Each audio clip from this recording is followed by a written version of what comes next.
Q and Review, celebrating 40 years of audio production, welcomes you to this week's edition of the Glasgow Times Sports Podcast, recorded from our studio in the Bishopbriggs Media Centre and by our volunteers working from home. Keep up to date with Q and Review news via our Facebook, X, formerly known as Twitter, or Instagram at Q and Review. That's @CUEANDREVIEW, or get in touch with us directly by emailing information@qandreview.com. That's INFORMATION @CUEANDREVIEW.com, or by calling us on 0141 772 3979. Please like and share our podcast and give us constructive feedback. Evening Times Sport, May 21. Celtic women make league-winning claim. It feels surreal. Report by Alison McConnell. The Celtic boardroom is a story of its own, with its vast array of memorabilia, honours and silverware, a collection of the club's most iconic moments from foundation to modern-day domination. It was fitting yesterday that Elina Sadiku, the coach of the women's side, should add the SWPL trophy to its collection, the first time the silverware has found a home at Celtic Park. It does not come with riches or significant prestige. Of 60,000 season ticket holders, there were just 7,624 interested enough in its journey to turn out to see final day drama. Patsy Gallagher's great-great-granddaughter, sporting the number 7 on her back, delivered a 90th minute winner that sealed Celtic's title on goal difference, a dramatic finale to an intriguing campaign. Sadiku said, "It still feels a bit surreal. I know how we won, but it has not yet sunk in. Being around the players, you can just watch and see how happy they are, and it was just an amazing evening." The achievement is a new kind of moment in Celtic's story, the first Scottish club now to boast title winners across both male and female teams. It gives the women's side a place in the modern entity that is Celtic in 2024. What is intriguing is where it goes from here. Sadiku has no ambiguity about the direction in which she wishes to take the club. This week has seen Celtic firmly claim the bragging rights in Glasgow, but there is more than just one-upmanship at play. The riches of the Men's Champions League that came with Brendan Rodgers' title win put Celtic into a financial sphere that is unparalleled with anything that has gone before. With the women's team now on course for a potential group stage Champions League involvement, if they can plot a way through the Champions qualification route, Sadiku is confident that there will be support as she looks to enhance her squad. She said, "I have a big trust in the board and a big trust in Chris Duffy. I know that I have the support that I need, and together we are going to do some great things." Peter Lowell and Michael Nicholson were very happy, and it is nice that you can bring something like this to them. They were really happy for me, for the players, and for the staff. It feels amazing to contribute to make sure that the club wins more trophies and titles. It means a lot, and it is why I came here, to help out as much as possible. I am very happy and very proud. I really believe that we have something special going on now, and we are not going to be happy with thinking that we are going to do great. We want to keep the best players and bring in the best players that we can, and then make something special. We have the chance of competing in Europe. We want to take that chance and do the best we can with it. We want to dominate.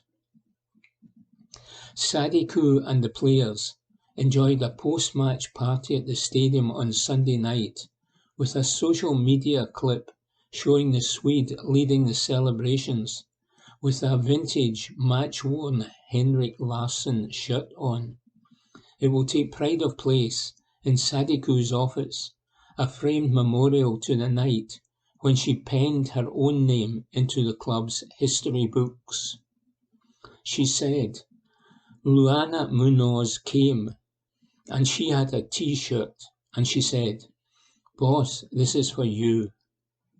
When I saw it, I put it on and had a lap with it. It was a good moment. I have it in the office. I am going to put it up on the wall. The biggest thing that the Swede has learned in her 5 months in Glasgow is that she believes she will get more of her players by seeing them as people rather than pawns of a strategy in a game plan. And she said, I remember when I came here that it did not feel like a big togetherness. What we have done in the last 4 or 5 months, some of the people commented about how great the team is and how good the spirit is. That is what we need to keep building on. I put some of my demands and standards already, but now it needs to change in the foundations, and I need to be able to put more details in because I haven't had time to do it. Report by Alison McConnell. Evening Times Sport, May 21. Forest fires, Celtic focus warning.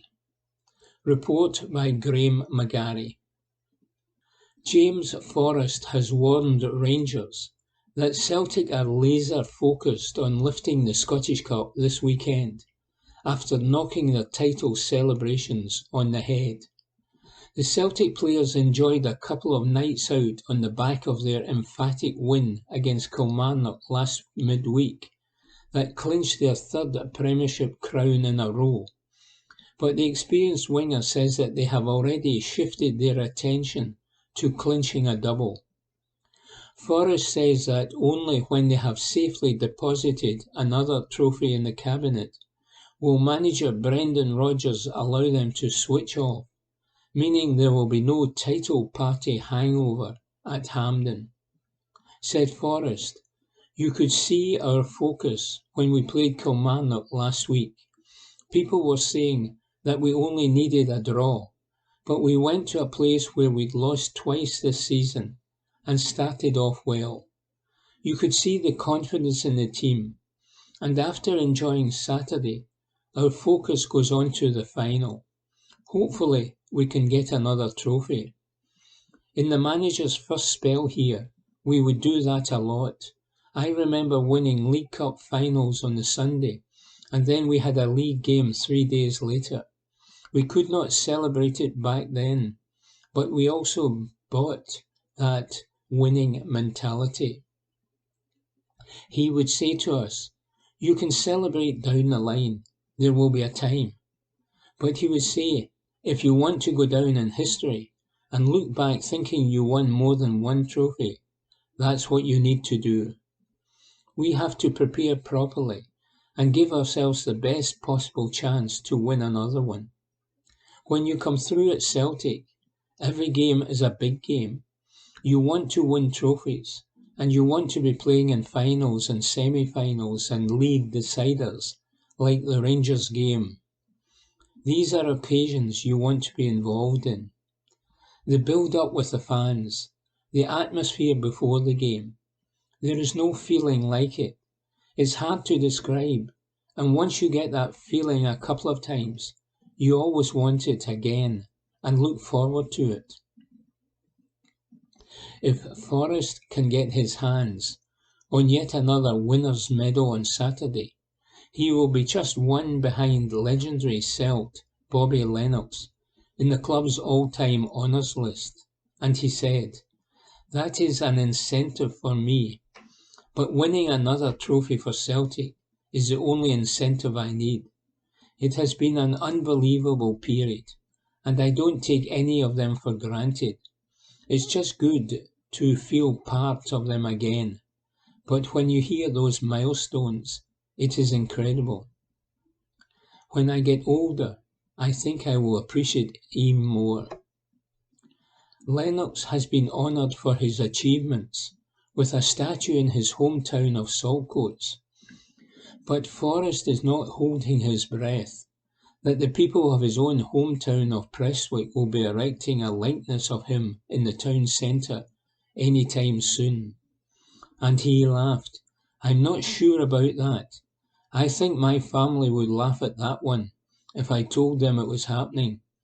I don't think that will happen down there." Report by Graham McGarry. Evening Times Sport, May 21. Glasgow businesses hit out after disruption by Celtic supporters. Report by Ben Waddell. Businesses in Glasgow city centre have hit out following damage and disruption caused by football fans at the weekend. We previously reported around 25,000 Celtic supporters gathered in the merchant city to celebrate the club's third successive Scottish Premiership League win. Due to the celebration, some businesses in the area have since revealed they had to close early, while some chose to stay closed all day. On top of that, businesses have criticised football fans for causing damage and disruption. Speaking to BBC News Scotland, Carriages and Castles, which is a children's clothing shop in the Crongate, said they had a windowsill broken from fans standing on it to get a better view of the crowd. The store, which normally would be open on a Saturday, stayed closed during the title party. Fiona, who is the manager of the shop, said, "Customers cannot get in. It's a children's shop. You don't want to bring children to that. They got scared. The club should be held responsible for the damage that's done. Could they not do that at their club grounds? Because they would not damage that. The previous year it was just fans urinating, but that was easily cleaned. Then you're wondering whether or not you're going to have missing fascias or worse, broken glass, because we don't have shutters, only at the main part."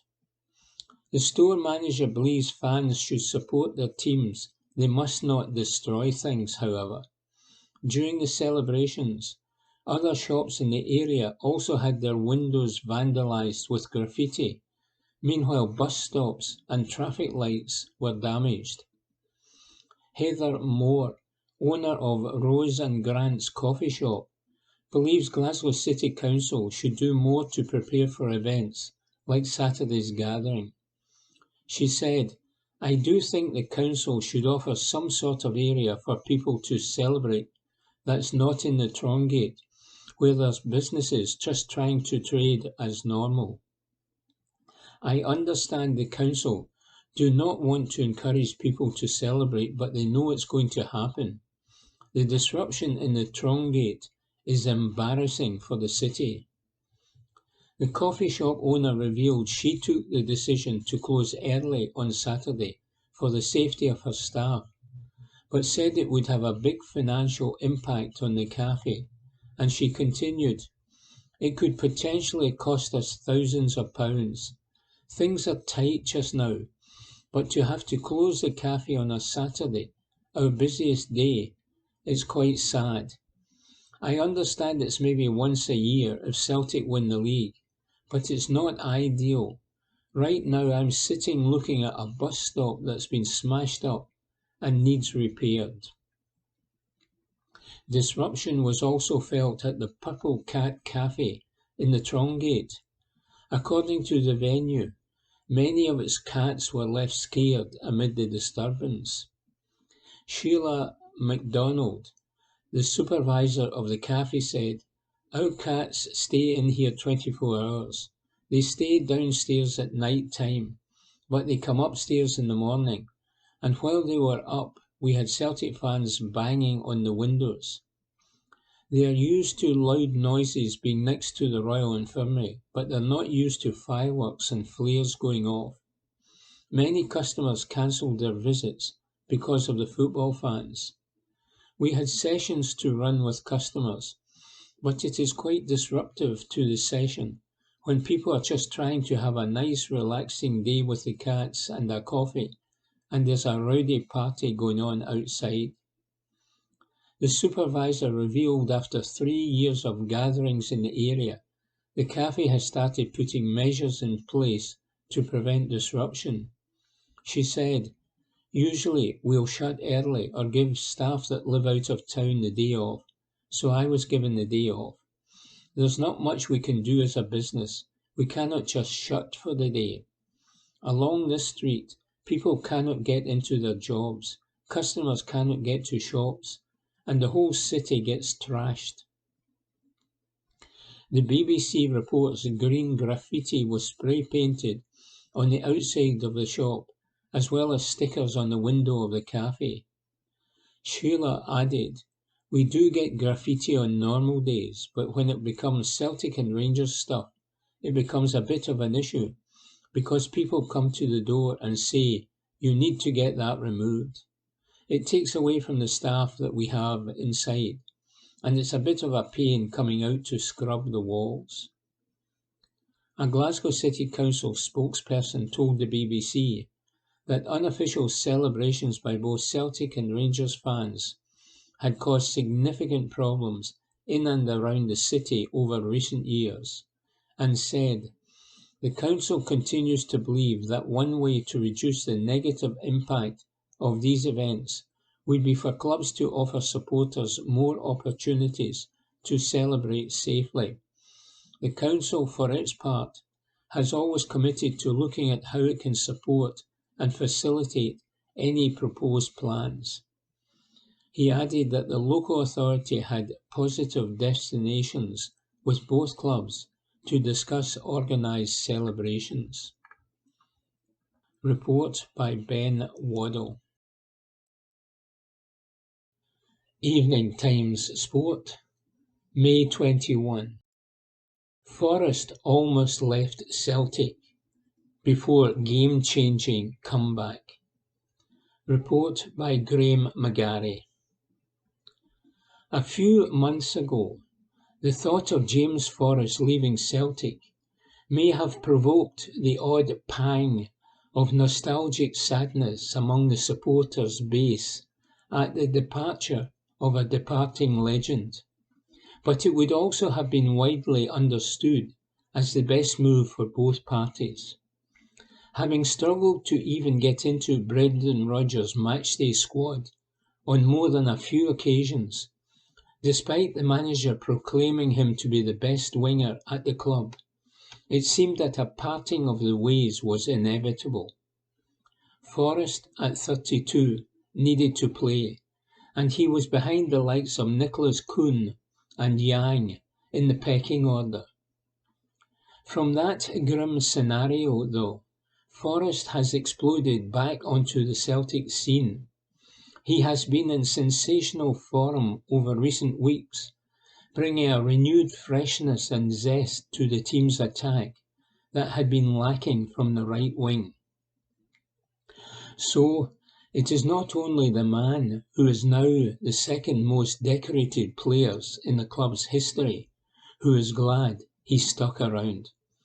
Had he followed through on some exploratory chats over his future back in January, who knows where his own career would have turned, or how the title race may have unfolded.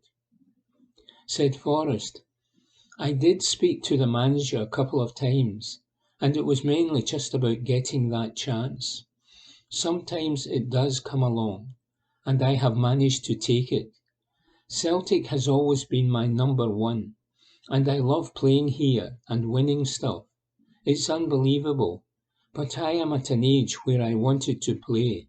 I'm not 35 or 36. It was a discussion I had with the club, but I was glad when the window shut and that was out of the way. I was going to be here, and my focus was to work hard and hopefully get a chance. You never know how things are going to turn out, but it's been unbelievable. The last few months have been incredible for me, and hopefully the final goes well too. I have always appreciated being here, and I have always loved it. There will be a time, if I did retire or whatever happens, that I'll look back. But Celtic will always be a part of me, and it's great to look back on so many highs and positives. Not that it was easy to be on the outside of the squad looking in for so long this season, but one benefit of the rather bloated numbers on the Celtic books is that Forrest was hardly the only one in that predicament, and he revealed that the fringe men have been driving each other on all season to put the work in so that they can catch their manager's eye. In fact, it is notable just how fit Forrest has appeared since his re-emergence into the Celtic team, with the veteran feeling that his impressive physical condition has been one of the keys to the impact he has been able to make for his side. He said, "It was good, because it wasn't just me in that position. There were 4 or 5 of us who were not in the squad, and maybe when the team was playing, we were at Lennoxtown doing a training session. To be honest, we all pushed each other. It was hard because you didn't know if you would get a chance, but you had to make sure you were ready if you did. There was no point in tossing off the training and not doing it. If you do that, you wouldn't be fit enough and ready when you did get a chance. It's maybe credit to the players I trained with that they kept us going. It would be hard to get it back if you didn't train as hard as you possibly could. Every player at Celtic trains hard, and it was down to that." Forrest, however, does not want his happy ending this season to be an ending to his Celtic career. He has Bobby Lennox's medal record in his sights for a start, but he hopes to have shown over the last couple of months that he still has plenty to offer going into next season and beyond. And he continued, "I am at an age where everyone will talk about my age and that I'm older. I do want to keep playing for as long as I can and for as long as I feel good. I do feel older because I have been here a long time and been through a lot. We do keep signing younger players, but that's the way the club is going. For me, that's good, as even older players can learn off the younger ones. It's good to work with younger boys and older guys. Whenever we sign a winger, I can learn off them, because they can do different stuff. You look at their game and see if you can add something, and that is what I have always tried to do." It is Forrest, though, who is currently putting on something of a masterclass, says Graham McGarry. Kilmarnock update on Gary Mackay-Steven. Report by Robbie Hanratty. Derek McInnes is hopeful that Gary Mackay-Steven will commit his future to Kilmarnock. The 33-year-old penned a short-term deal in December as he looked to improve his fitness following a difficult end to his time at Hearts, before working his way into the first team plans and extending his stay at Rugby Park until this summer. Mackay-Steven has played 10 times for Kilmarnock, with the impressive form of Daniel Armstrong keeping the former Celtic and Aberdeen star on the bench. Despite that, Kilmarnock manager Derek McInnes admitted he has spoken to the winger, who scored against Dundee on the final day of the Scottish Premiership season, and reckons he's back enjoying his football again. Confirmed McInnes, "We have had positive conversation. He is really enjoying it. It has been difficult with the form of Danny Armstrong. It has been difficult to find somewhere else in the team for him. His speed is good. His stats are brilliant in training. His strength and work rate. He feels like a boy who is enjoying being fit after his difficulties at Hearts. Yes, he is not getting any younger, but my eyes tell me everything. He can still hit those high speeds, be strong enough, and affect games. He still has that quality that a club like Kilmarnock should always search for. It is affordable, and hopefully he will jump on board again." Report by Robbie Hanratty. Evening Times Sport, May 21. James Forrest late Celtic redemption should earn Scotland recall. Report by Robbie Hanratty.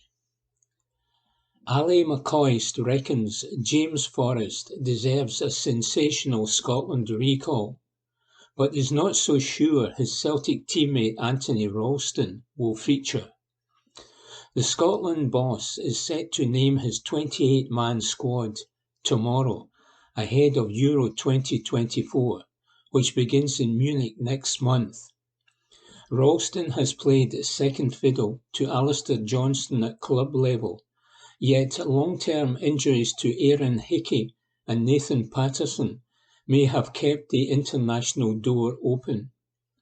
Kieran Tierney has switched over to right-back before, and McCoy thinks that's exactly what Clark will probably do, rather than play someone who has featured just 18 times for his club this season. McCoy's told TalkSport, "Right-back position, obviously, we miss Patterson. What Clark might do is he can play Tierney over that side. He's done that before. He could bring in Ralston, although he's not really played enough this season." Forrest's remarkable end to the campaign, which saw him go from out of favour to a title hero, has provided him with a high chance of making Clark's squad. And even though McCoy dismissed the notion that Forrest could fill in at full back, he does expect the Celtic winger to have impressed enough to make the plane to Germany next month. He said, "I'm not playing him at right back, absolutely no chance. But I think he will probably go to the Euros. His end-of-season form has been excellent, and I think he's probably done enough to get into the squad." Report by Robbie Hanratty. Evening Times Sport, May 21. Nick Rogers says, Robert McIntyre makes major statement with timely United States tonic. I was reading some articles the other day about mindfulness, which is the quality of being present and fully engaged in the moment. And then I got bored. What was I talking about again? Oh yes, mindfulness. Apparently research has shown that the average brain has up to 70,000 thoughts a day. Blimey, I often struggle to rustle up one meaningful thought for this bloomin' column. In that respect, it is perhaps unsurprising that I once received a letter from a cheese-dog reader who suggested that I was shallow and cheap. Given the ongoing cost of living crisis, the cost rose again just there halfway through typing the word cost. I consoled myself with the theory that it's better to be shallow and cheap than deep and expensive. Funnily enough, that's what the sports editor said when he handed me my wages in used 50p pieces. Anyway, we certainly all got our money's worth at the 106th United States PGA Championship, didn't we? The second men's major of the season was full of intrigue and incidents, both on and off the course.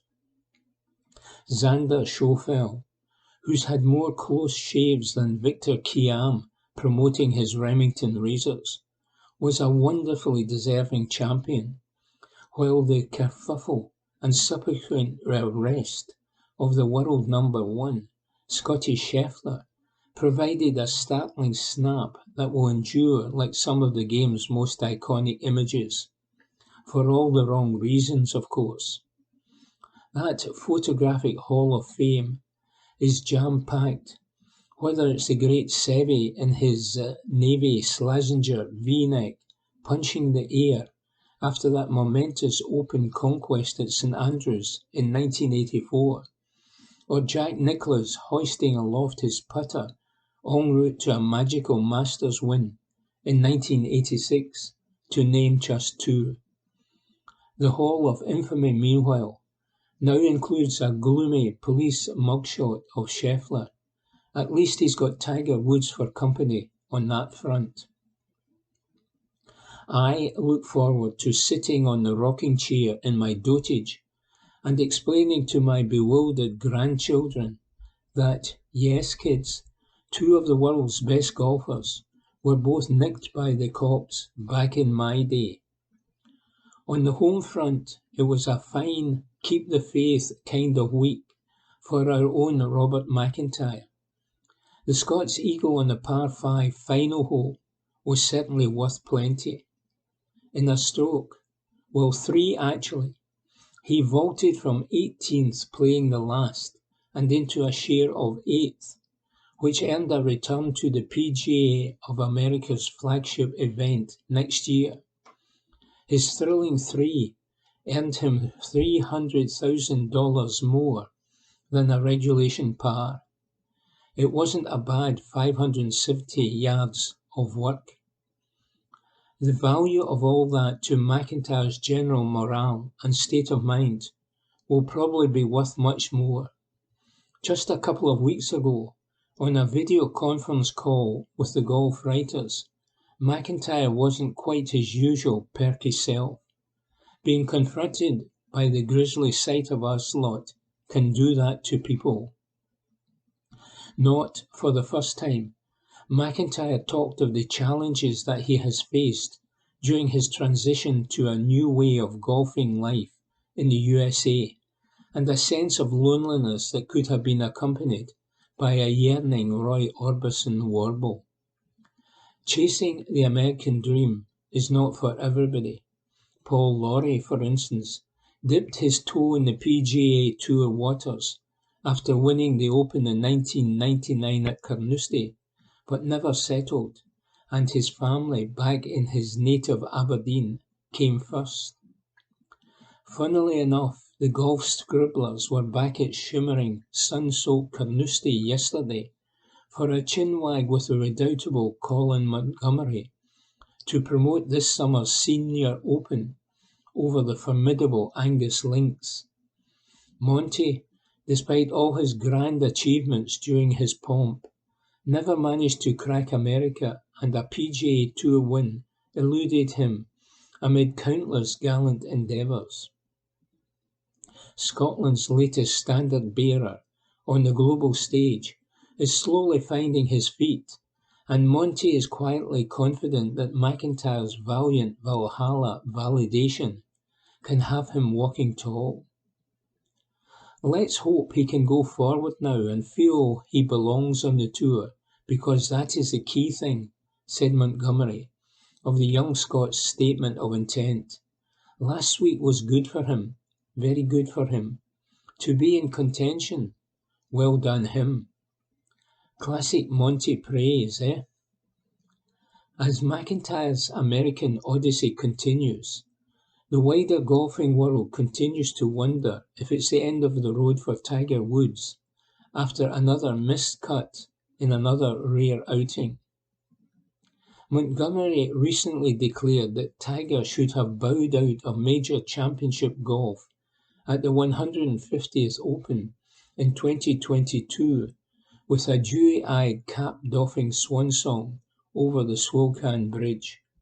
He stands by that statement. He said, "It's a shame to see Tiger perform the way Tiger is performing. He says he is competitive, but we know playing once a month in a major, 4 times a year, is not competitive. I don't like to see it." Many onlookers, and possibly you late reading this, will agree with Monty's opinion. But then Woods has earned the right to go out on his own terms. He's still convinced he can win, but the evidence remains unconvincing. All and sundry wrote him off before he won the Masters back in 2019. We were spectacularly wrong then, were we not? As the cries of "Tiger must retire now" grow in volume, there's almost a sense that we have to be right this time. Time, of course, will tell, unless Tiger tells us first, says Nick Roger. Evening Times Sport, May 21. Scottish Premiership plastic pitch ban vote brought forward. Report by Joe Donnelly. Scottish Premiership clubs have brought forward a resolution that aims to ban plastic pitches in the top flight of Scottish football. An SPFL board meeting have announced that clubs will be asked to vote on a decision to phase out artificial pitches in the Scottish Premiership. The resolution requires 9 out of 12 votes to be passed. Should that happen, a 2-year grace period will be activated, whereby clubs can plan accordingly. At present, this impacts Kilmarnock only in the top league, with Livingston taking part in the Scottish Championship next season following their relegation. But should the resolution be passed, artificial pitches will not be permitted in the Premiership from season 26-27 onwards. The statement read, "Clubs in the Cinch Premiership have today brought forward a resolution seeking to phase out the use of artificial pitches in the SPFL top flight.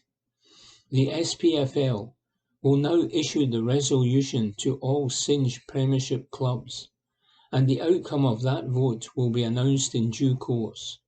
The resolution requires 9 votes in favour to be passed.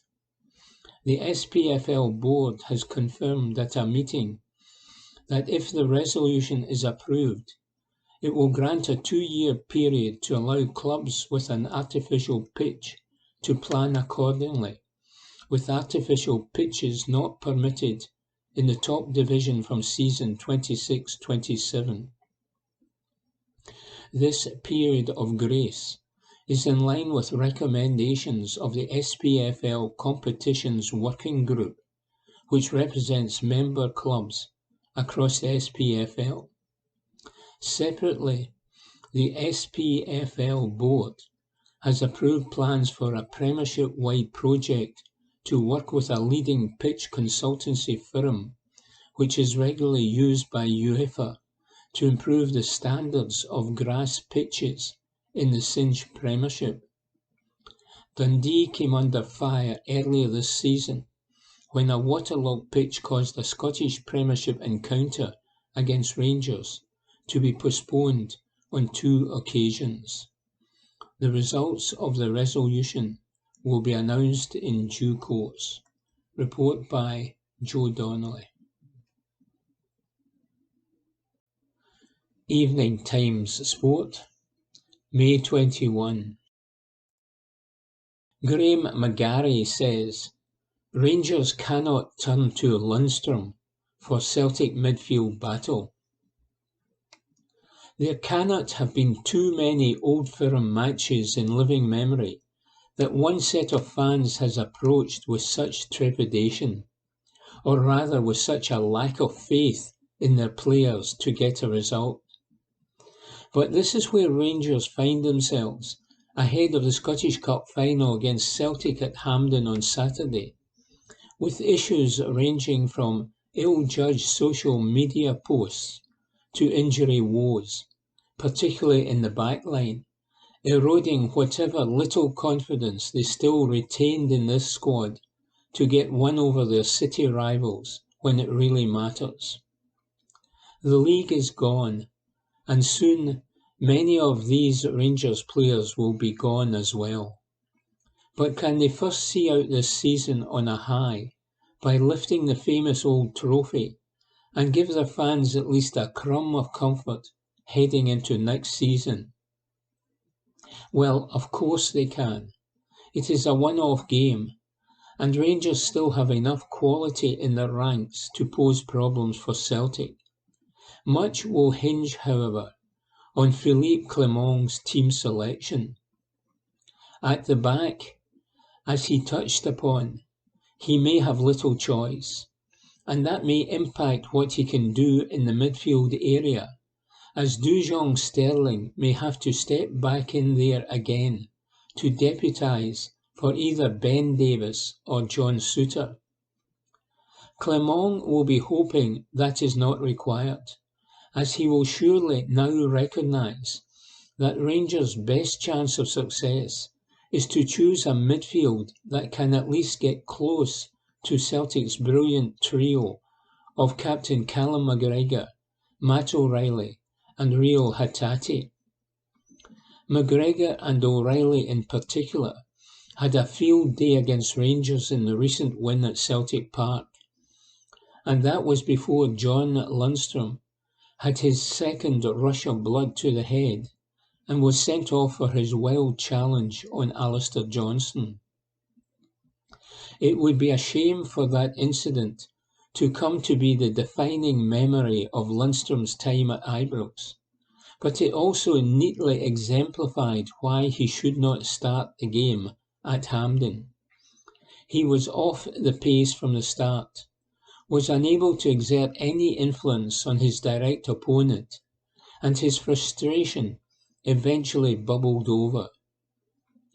Clement has shown himself to be a very decent manager over the piece since his arrival in Glasgow, but his refusal to give any concession to Celtic by formulating a plan to stop McGregor running the game last time out was a huge mistake.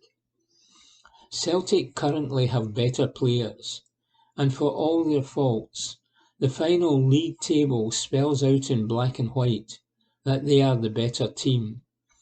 So, in such circumstances, it would be a dereliction of duty and hubristic to ignore that fact. Common sense would dictate, then, that Sterling has to play in the centre of the pitch, if at all possible, and be tasked with at least laying a glove on McGregor to stymie his influence. Mohamed Diamond did not have the best of games at Celtic Park either, but he has shown more than enough since his arrival to retain his place in the middle alongside Sterling, while Nico Raskin, who Clement has yet to be seen to really fancy, would be my pick to pick up and make up a combative and energetic trio. That may still not be enough for Rangers, given that they come into this test short on key personnel and even shorter in confidence. But, in theory, it could at least provide a platform for the likes of Todd Cantwell, Fabio Silva or Abdallah Sima to affect the game further up the pitch. Whether the first two names on that list have it in them to do so in such a fixture remains to be seen, but Rangers simply have to try to nullify the influence of the Celtic midfield to give themselves a foothold in the contest, and then try to get the ball to their creative players with more regularity. It perhaps says a lot about what Clement feels about his midfield options, that he chose to all but bypass that area in the game at Celtic Park. But if Rangers can find a way to have some more controlled possession, that should alleviate the pressure at least a little on what is sure to be a makeshift defence. With Lundstrom in the team last time out, control was lacking for Rangers between the boxes, and sadly, between his ears. After resurgence in form immediately following Clement's arrival, Lundstrom's performance levels have regressed to the lower standard he was exhibiting in the early part of the season under Michael Beale. Has his contract situation and the uncertainty over his future affected his focus? Only he could say, but what he showed at Celtic Park was an inability to control such a game and to control his emotions. Rangers need energy, focus and discipline from their midfield at Hampden, and these are qualities that Sterling, Diamond and Raskin would bring to the table. Sadly, it seems that on recent evidence, fine servant to Rangers as he has been, the same cannot currently be said for Lundstrom, says Graham McGarry. Evening Times Sport, May 21. Scotland assistant outlines reason for 28-man warm-up squad. Report by Matthew Lindsay. Scotland assistant John Carver has explained why manager Steve Clarke will name a 28-man squad for the Euro 2024 warm-up matches against Gibraltar and Finland, as he confirmed that Aaron Hickey and Nathan Patterson have both been ruled out of the finals. The national team manager will announce which players he has selected for the friendly internationals in Faro on Monday, June 3 and Glasgow on Friday, June 7, at Hampden tomorrow. Organised UEFA last month increased the number of players who the 24 participating countries can take to the finals in Germany from 23 to 26, as was the case at Euro 2020. But Clarke will initially select 28 players because he is keen to assess the fitness of squad members who have been sidelined with injuries or have not had much game time in recent weeks.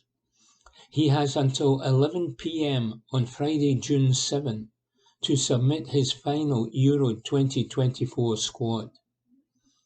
It had been hoped that Brentford full-back Hickey, who has not played since October due to a hamstring injury, and Everton defender Nathan Patterson, who underwent an operation last month, could recover in time to feature in the Group A matches against Germany, Switzerland and Hungary.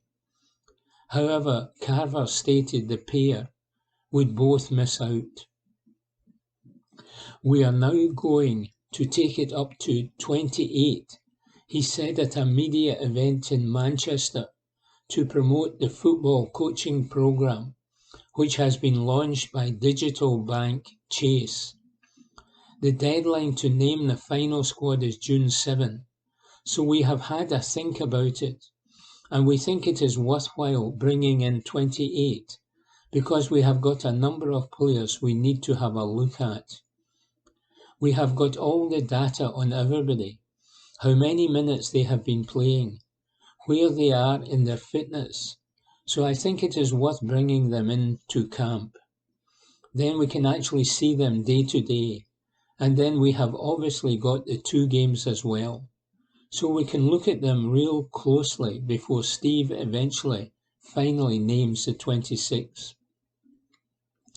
Carver admitted he was bitterly disappointed that Hickey, Patterson and Bologna midfielder Lewis Ferguson had all been ruled out of Euro 2024, but expressed confidence the trio will grace the finals of a major tournament on many occasions in the future. And he continued, "Let's just touch on the three lads in particular who have serious injuries and are out for a period of time. We knew they were going to be out, and they have been excellent. They have played a big part, and I am devastated they are not going to be part of it. But they are such a young group of players. They are going to have Euros in the future to attack. So there is nothing we can do. We cannot affect that. They got injured at their clubs, and we cannot affect it. But we have to be as positive as we can about what we do have and how we are going to attack the Euros. It is no good thinking what could have been and what we could have had. It is about what we've got and what we're going to do." Report by Matthew Lindsay. From the Glasgow Times, Wednesday 22nd of May 2024, Sports Section. Junior football stars heading to Glasgow for Legends Tournament by Anne Fotheringham, Senior Features Writer. Famous faces from the world of Scottish junior football are coming together in Govan next month to support a city charity tackling prejudice and bigotry. Hosted by Benburb FC, the Legends 7-a-side tournament boasts former players from leading junior clubs, such as fellow Govan team St Anthony's, Arthurlie from Barrhead, and Ayrshire clubs Beath and Largs. The event will raise money for Nil by Mouth's United Against Division programme, which works in schools across West Central Scotland to help young people understand the impact of sectarianism on society. The winners of the competition, which takes place on June the 8th at New Tinto Park, take home the Alex Gurley Cup, named in honour of a much-loved figure in the world of junior football. Over the last 12 months, Nil by Mouth, which was set up by former Glasgow Times Scotswoman of the Year, Cara Henderson, after the brutal sectarian murder of her school friend Mark Scott, has delivered the United Against Division project in more than 100 schools across Scotland. Since its inception, the charity has worked with tens of thousands of people in schools, workplaces and communities. Legends organiser and lifelong Arthurlie fan Robert Burns said, "Part of the reason so many people are drawn to junior football is the connection between the clubs and the community they are based in. That's why we want to use the event to promote the work Nil by Mouth does in these areas. This will be the 15th Legends event, and we always get a great turnout from supporters and players keen to see old friends and renew old rivalries. I hope as many people as possible get themselves down to Benburb and see some of the real legends of the junior game strut their stuff." Nil by Mouth director Dave Scott said, "We're indebted to the hard work of Robert and the other volunteers for putting this event together in support of our work. Huge thanks must go to Benburb, who are providing the facility at no cost and always make visitors very welcome. It's a smashing setup at New Tinto Park, and it's a proper family day out with children provided entry free of charge. In previous years, this event has raised thousands of pounds to support our work in schools, and it's a reminder that while there are big personalities in junior football, there are even bigger hearts." He added, "It's fair to say we receive a lot of complaints about the behaviour of football fans, but it should also be remembered that there are so many more who go the extra mile to support good causes and events that bring people together." That article was by Anne Fotheringham. From the Glasgow Times, Wednesday 22nd of May 2024, Sports Section. Gerrard gives Tavernier and Goldson Rangers transfer raid clue by Ewan Payton, sports writer. Stephen Gerrard has offered an insight into what he's looking for as he aims to tackle his third transfer window as El Ettifaq manager, and it seems that Rangers players James Tavernier and Connor Goldson fit the bill. The former Ibrox boss is desperate to add some much-needed experience to his side as they aim to give a better fist of things in the Saudi Pro League next season, with the club languishing in 6th position despite a hefty outlay on players last year. It was previously reported that both players were on the wish list of the hierarchy at Edifac after Gerard's recommendation. Philippe Clement has already stated his desire to keep hold of both men, with the Ibrox stalwarts set to play a major role in the club's future under the Belgian. However, Gerard may test the resolve of his former club with an offer or two this summer, as he seeks the knowledge of more experienced pros ahead of the 2024-2025 campaign. Speaking to media outlet Ashark, Gerard said, "We will evaluate the situation and identify the strengths and weaknesses. We must be prepared to meet what the team needs to appear better. We realise that our team has developed, but there is still a lot of work to do. We're building a good team, and we seek to enter the summer transfer market in a way that makes us the best in the Saudi League, as we did in the last transfer market, where our signings were reasonable and very strategic. Knowledge must be transferred to the Saudi League, so we need experience. That is what I also want to do while I'm here, but there are things that Saudi players must do to improve. There's a lot of work that must be done." That article was by Ewan Payton. From the Glasgow Times, Wednesday 22nd of May 2024. Sports section. Newcastle clue that may see Tino Livramento join Scotland, by Ewan Payton, sports writer. Scotland fans have been given hope that Tino Livramento could pledge his allegiance to the country before Euro 2024. The right-back is eligible to play for Scotland through his mum, although has yet to commit to his international future, with England and Portugal also an option for the defender. Steve Clarke has somewhat of a crisis at right-back ahead of this summer's major tournament in Germany, with both Nathan Patterson and Aaron Hickey ruled out through injury. So that has left a gaping hole in the selection choice for the head coach, with Anthony Ralston the only other recognised right-back who usually receives a call-up to the men's A-team squad. It's no secret that the Scottish FA have been keeping tabs on the impressive 21-year-old Premier League talent. Now, though, it seems the biggest hint yet has been dropped that he has chosen to represent Scotland on the international stage. Newcastle are down to play in 2 friendly matches just days after the completion of the EPL season. Most notably, for United's game against an A-League All-Stars team, Livramento has not been included in Eddie Howe's 29-man squad for the trip. There are places for Harvey Barnes, Elliot Anderson and Harrison Ashby, though all of whom were hopefuls for Scotland at one stage last year. Whether Livramento's exclusions from Newcastle's end-of-season tour is indeed a clue about his international involvement with Scotland or not, we will find out at 11 a.m. this morning, when Clarke names his provisional squad for Euro 2024.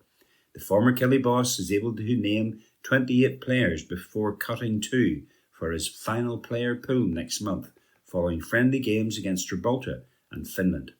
The Euros get underway on Friday, June the 14th, in a little under 4 weeks' time. That article was by Ewan Payton. Evening Times Sport, May 27. Josh Kerr breaks 39-year-old national record. Report by Martin Macmillan. Josh Kerr smashed Steve Cram's 39-year-old national record to claim victory in the mile race at the Diamond League meeting in Eugene, Oregon.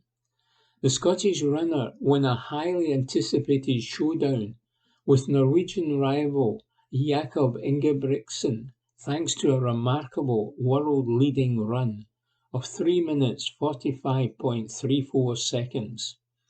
Cram had held the British record since 1985 with a time of 3 minutes 46.32 seconds. Olympic 1500 metres champion Ingebrigtsen, who was stunned by Kerr in that event at last year's World Championships in Budapest, finished second, with Britain's Neil Gourley and Jake Whiteman in 4th and 5th places respectively. Earlier, Keely Hodgkinson produced a dominant display to win the women's 800 metres. The 22-year-old clocked a world-leading time of 1 minute 55.78 seconds, while compatriot Gemma Ricci was third, behind Kenyan Mary Moraa in a time of 1 minute 57.45 seconds. Sprinter Dinah Asher-Smith came third in the women's 100 metres in a season's best time of 10.98 seconds. Compatriot Daryl Nita finished fourth in 11 seconds. Laura Muir continued preparations for this summer's Olympics in Paris with fourth place in the women's 1500 metres in a season's best 3 minutes 56.35 seconds. The Tokyo 2020 silver medalist said, "I want to be in the best shape I can for August, so it's a step towards that to run 56 seconds in May. It's very promising." Evening Times Sport, May 27. Rangers receive boost ahead of Champions League qualifying. Report by Ewan Payton. Rangers have been handed a welcome Champions League qualifying boost. It has been confirmed that Philippe Clement's side will be seeded in both the third qualifying round and then the play-off round should they progress to that stage. That comes after Europa League winners Atalanta secured a top four finish in Serie A. The Bergamo side had already booked their slot in next season's new-look Champions League phase with their emphatic 3-0 win over Bayer Leverkusen in Dublin on Wednesday night. But that success, coupled with their now confirmed top four finish on the domestic scene, means that Rangers will be seeded for qualifying amid the knock-on effect of Italy having 5 teams participating in next season's continental tournament. Atalanta's result also sees Benfica skip UCL qualifying, as they will enter the league phase automatically.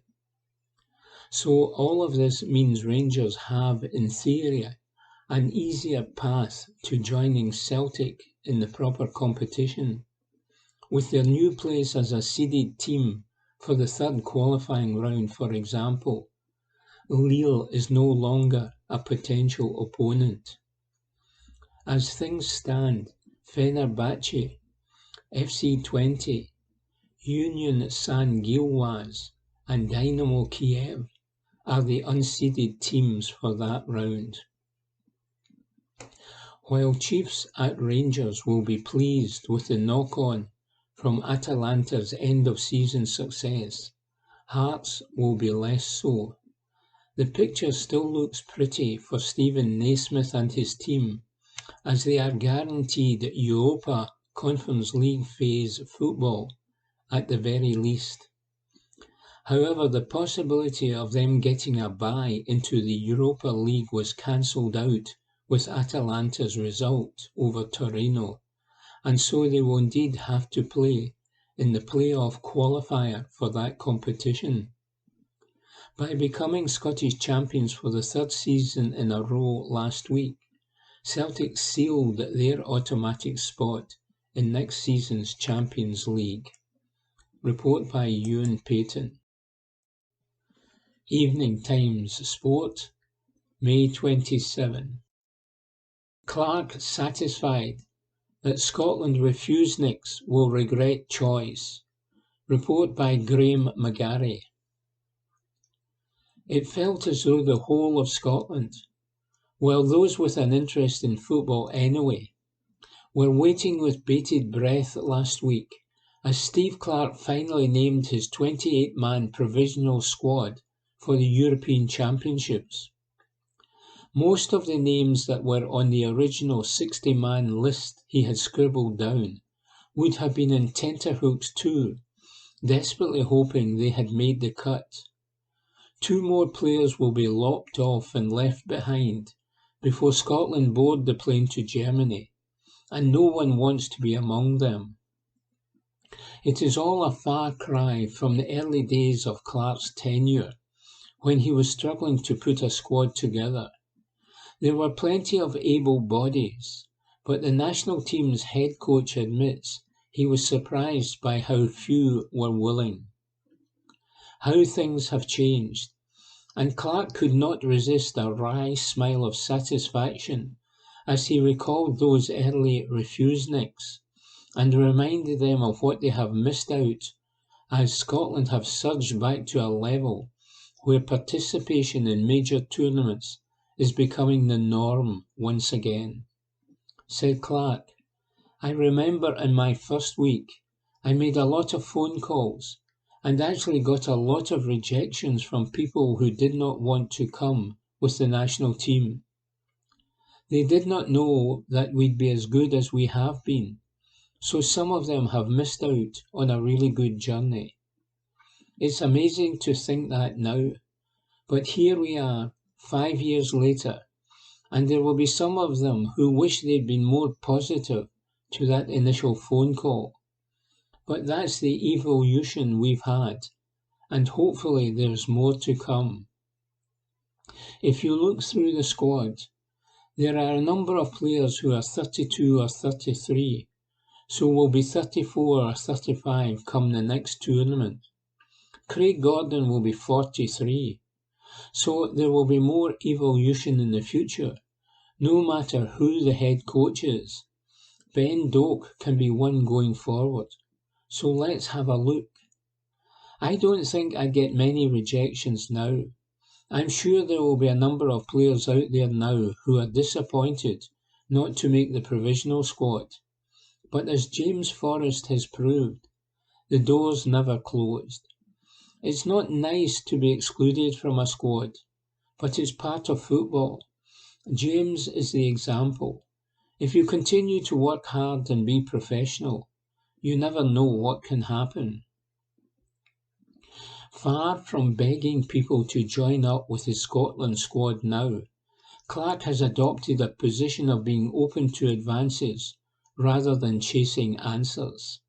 This is particularly the case when it comes to those players who may still be mulling over which nation it is they wish to represent, such as Newcastle United quartet Elliot Henderson, Harvey Barnes, Shea Gordon, and Tino Livramento. Was he tempted recently, though, to reach out to Livramento at least, given the injury situation in the right wing-back positions? He said, "These things people will never know. I have had private conversations with a lot of people. That's all I'll say on that. I don't think it's fair that I sit here and discuss players who can play for other countries. I know what I'm doing." As unflappable as Clark normally is, he concedes that the way Scotland's players have been dropping like flies over the last few weeks has been a concern, as well as Aaron Hickey and Nathan Patterson in that right wing-back role. He lost midfielder Lewis Ferguson and even backup striking option Jacob Brown. But he is confident that the men he does have available, touch wood, have more than enough about them to make history in Germany and become the first collection of Scottish players to get through the group stage of a major tournament. And he deadpanned. Was I panicking when there was a couple of weekends when players were going down injured? Aye. Listen, it's part of the game. In March I said that I knew we'd probably lose players to injury. Historically, it's usually 2 in every camp. But this time it's 4 who would have been picked or close to being picked in Jacob Brown, Nathan Patterson, Aaron Hickey and Lewis Ferguson. It was disappointing because I had to make 4 sad phone calls, but I had to re-emphasise to all of them that they're young enough to make the next tournament. That has to be their focus. They have to realise it's not just about the injury that puts them out of the Euros. It's an injury they have to overcome to make sure they're ready for the next stage of their career. They're all young enough to be ready for the World Cup. They should be disappointed to miss this one, but they have to be ready for the next. I would think over the last 5 years since I took the job, we have progressed a lot. We have improved a lot, on and off the pitch. If you look at all the players, their careers are on an upward trajectory, which is great. It's what you want. It is what I had in my mind when I started talking about being consistent with my players, picking more players regularly, trying to build up this core group. If you look at the number of caps, we should be in a much better place. I think we are in a much better place going into this tournament than we were in the last tournament. We have tournament experience. Hopefully, that shows on the pitch. Report by Graham McGarry. Evening Times Sport, May 27. Susan Ecclestaff says, Rafa Nadal's final French Open campaign marks the end of an era. For quite some time, the vultures, in the shape of physiotherapists and medical professionals, have been circling above Rafa Nadal. It seems inevitable that, in the end, these predators, or to be more accurate, those evaluating and assessing Nadal's physical state, will prevail. The 37-year-old's body has been crumbling for a while now. For a player who has invariably been regarded as one of the most physically adept athletes that tennis has ever seen, his body has never quite played ball. Or perhaps it's because he's quite so physical that his body has never quite played ball. After all, it's hardly surprising that when an individual plays every single point like their life depends on it, whether in competition or in training, their body will break down occasionally. This is what's happened to Nadal over the years, but now the injury layoffs are outnumbering the periods of fitness. What's so notable about the Spaniard's current injury predicament is that it's not merely signalling the end of his career, it's signalling the end of an era, the like of which no other sport has ever witnessed. Nadal will, it seems likely, although he's yet to confirm definitively, take to the court of the 2024 French Open, which begins at Roland Garros with his first round as tough as they come, having been drawn to face Alexander Zverev. The next 2 weeks will almost certainly be the last time we'll ever see Nadal on the clay of Roland Garros. And while in almost all cases, a single athlete is never bigger than a sporting event as a whole, it is arguable Nadal and the French Open is the one case in which this theory does not apply. Nadal's record at the French Open is, I would suggest, the greatest record in the history of not only tennis, but sport as a whole. His stats at Roland Garros are truly unparalleled. The Spaniard played his first French Open in 2005 at the age of just 18 and won it. It was the first title in what would turn out to be a truly incredible run at the tournament, widely considered to be the most physically demanding Grand Slam in the tennis calendar. After that inaugural tournament victory 19 years ago, Nadal successfully defended his title 3 times, equaling Bjorn Borg's Open-era record of 4 consecutive titles at the tournament.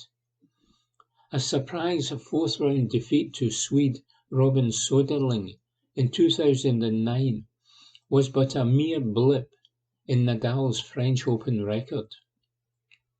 From 2010 until 2022, he won 10 titles at Roland Garros, losing only twice, both times to Novak Djokovic in 2015 and in 2021, while he withdrew from the 2016 tournament, having progressed to the third round.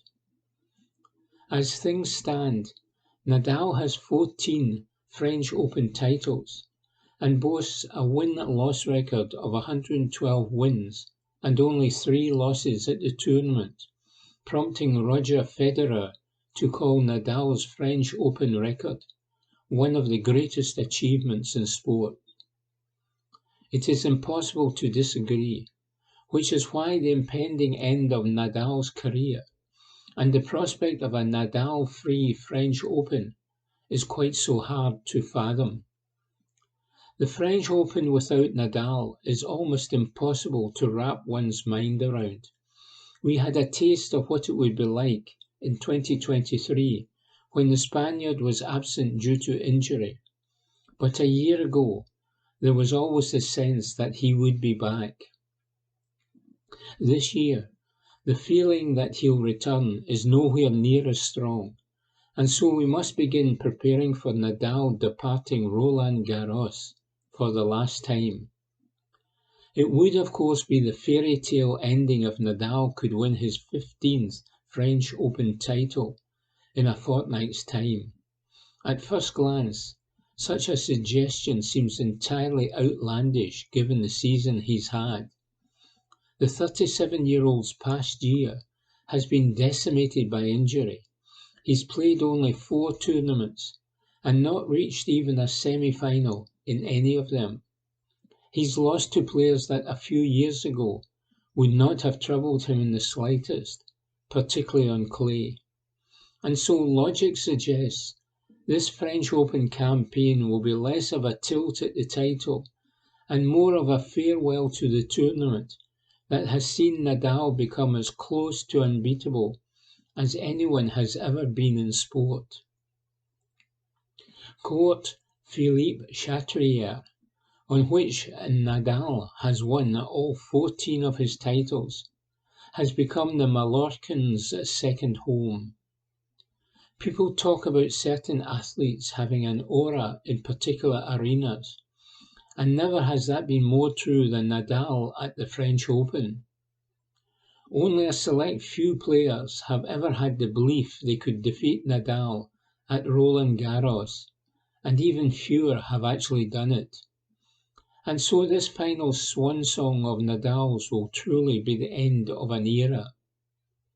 The French Open as a tournament will go on without Nadal, but it will be years before his name stops being mentioned on a regular basis. In fact, it is likely his name will always be recalled on a regular basis on the grounds of Roland Garros, as it's a certainty that his record of 14 French Open titles will never be surpassed. Such consistency and long-lasting success in sport is unspeakably hard to achieve, and while some claim it is boring to watch one person win title after title, I would argue such prolonged greatness is infinitely more interesting to watch than the variability that comes with a different winner each year. Many people can win one title, fewer can win several, and only one can win 14. The odds are that Nadal will not win a 15th on his finale at Roland Garros, but the odds also were that no one would win 14 titles. And look what happened, says Susan Egglestaff. Evening Times Sport, May 27. Rangers' nearly men come up short again, says Graham McGarry. Rangers must be wondering what they have to do to beat Celtic, and they might never have had a better chance. On a muggy afternoon at Hampden, They matched the champions stride for stride, and in the second half were even the better team. They had a goal disallowed, Abdallah Simmer's joy, and that of the 25,000-odd Rangers fans at that end of the National Stadium, being cut short as it transpired that Nico Raskin had pushed Joe Hart under James Tarnavie's corner. That included one topless gentleman who showed impressive agility to perform several cartwheels behind the goal, and who must have felt a little silly a minute or two later as he clambered back over the wall with a VAR check pending. But even after that blow, Rangers still came at Celtic, Philippe Clement eventually managing, it seemed, to concoct a plan to stymie Celtic's main men and give his team a fighting chance. And Celtic looked tired as the second half wore on. Brendan Rodgers' side seemed to be running on empty. If anyone was going to score, you fancied it would be Rangers. But Celtic are champions and have dominated the domestic scene for over a decade now, for a reason. Even when the chips are down, they have players who can tap into a seemingly endless reserve of courage and know-how, and they invariably come out the other side, holding the trophy aloft. This time it was not the usual suspects like Callum McGregor, Matt O'Reilly or Kyogo Furuhashi that stepped up to the plate, but two members of their supporting cast from the substitutes bench. Paulo Bernardo produced the burst and shot that proved too hot for Jack Butland to handle, and Adam Ida was on hand to slam home in the dying embers of the 90 minutes. Cue Bedlam as the Celtic end, which had become more muted as the game wore on, exploded, and thousands of pairs of shoulders in the Rangers' end simultaneously slumped in wearily familiar fashion. They had seen this movie before. Indeed, the match was the season in microcosm. Celtic had a measure of dominance early on without being near their best. They wobbled at times, Rangers huffed and puffed, but they just could not blow their rivals down. And just as in the title race, victory was there for the Ibrox men to reach out and grasp. At the last, though, Celtic surged to kill them off, and it is they who again head off into the sunset with the silver. The contest was more slow burner than barnstormer. Hampden crackled to the sound of fireworks beforehand, but they were absent on the pitch for the most part in terms of the football that was played. Instead, tension hung as heavily in the air as the thick plumes of smoke that billowed from both ends of the old bowl as the teams emerged. Celtic were first to clear their heads, taking a hold of the ball without admittedly really doing all that much with it.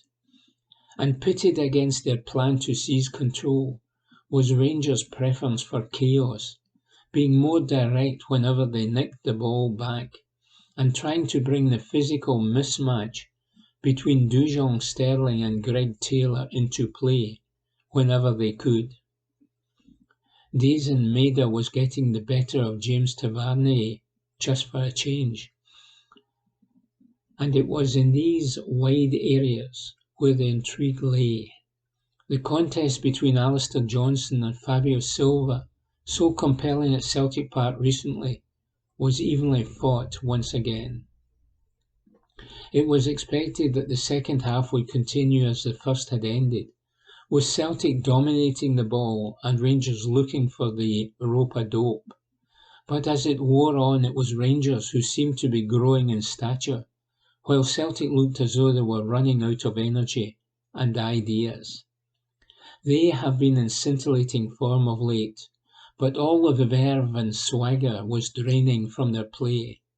Had Simmer's goal stood, and the push from Raskin appeared unnecessary, then there surely would have been doubts about their capacity to recover. Mind you, it is when they are doubted that Celtic seem to find the answers, and just when it seemed as though they would have to drag their weary bodies through another half an hour of this, they came up with the moment that mattered. Perhaps avoiding extra time was the incentive they needed. For Rangers it was a case of so near, yet so far once again. It is something of a shame that Butland, their standout performer throughout the campaign, was the man who will be held responsible, spilling Bernardo's shot into the path of Ida. That Scott Wright allowed a pass to dribble under his foot to allow Celtic to spring the decisive attack will likely be overlooked. Rangers were relatively good, but not quite good enough. Celtic were poor by their own standards, but still emerged victorious. So Rangers may well wonder how they allowed this cup to slip from their grasp. But the truth is, just as in the league, it was Celtic who eventually showed the minerals to reach out and grab it, says Graham McGarry. That concludes this week's edition of the Glasgow Times Sports Podcast. Please remember to subscribe to our channels at Q and Review and to tell your friends about our service